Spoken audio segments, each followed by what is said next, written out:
ঈদের আগে গার্লফ্রেন্ড যখন তার বয়ফ্রেন্ডকে ফোন দেয় শপিং করার জন্য, তখন প্রং প্রং প্রং প্রং, জান আজকে শপিং যাব না আমরা? ধুর মিয়া, এই ডেইলি ডেইলি শপিং কি আর তোমার কি নতুন না কিছুই? হুদাই আমারে ঘুরাও, পা ব্যথা হয়ে যায় হাঁটতে হাঁটতে। ঈদ আসতেছে আর কিছুদিন পরে, মানে আজকে যদি কিনো তাইলে যেতে পারি, নাইলে হুদাই আমারে নিও না। ফাউকামে আজেরা হাঁটার কোনো শখ নেই আমার। মানে কি ঈদের আগেই তো সব নিউ কাপড়গুলো আসে, এখন কিনলে ঈদের আগে যদি আরো সুন্দর কাপড় আসে তখন কি করবা? আমি তখন কি তুমি আবার কিনে দিবা? এত কনফিউজিং কেন তুমি? ঈদের ঈদের আগে বলতে আর কত আগে? 3 মাস আগে থেকে কিনবা নাকি তাইলে? যদি ঈদের আগে কিনতে হয় তাহলে চাঁদ রাতে কিনো। হুদাই আর আজকে গিয়ে কি করবে? একই তো কাজ করবা, 7-8 ঘন্টা ঘুরবা, কিনবা তো না আবার কিছুই। চাঁদ রাত্রে যদি ভালো কাপড় শেষ হয়ে যায়, তাই ডেইলি ডেইলি যে ফলাপে থাকতে হয়, বুঝছো? পাইলি চট করে কিনে ফেলবো। চলো না এবার তো মনে করো কাপড়ও টেইলারের কাছে দিচ্ছি না, রেডিমেডই কিনবো। আবার অল্টারের ব্যাপার আছে না, উফ।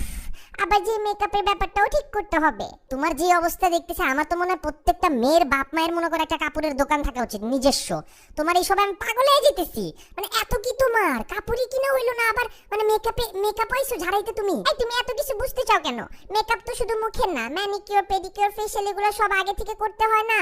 নাইলে তো চিকচিক করবে না, আর ঈদের আগে চিকচিক না করলে ব্যাপারটা তো ভালো লাগবে না, তাই না? চলো না জান, চলো, এমন করো না প্লিজ।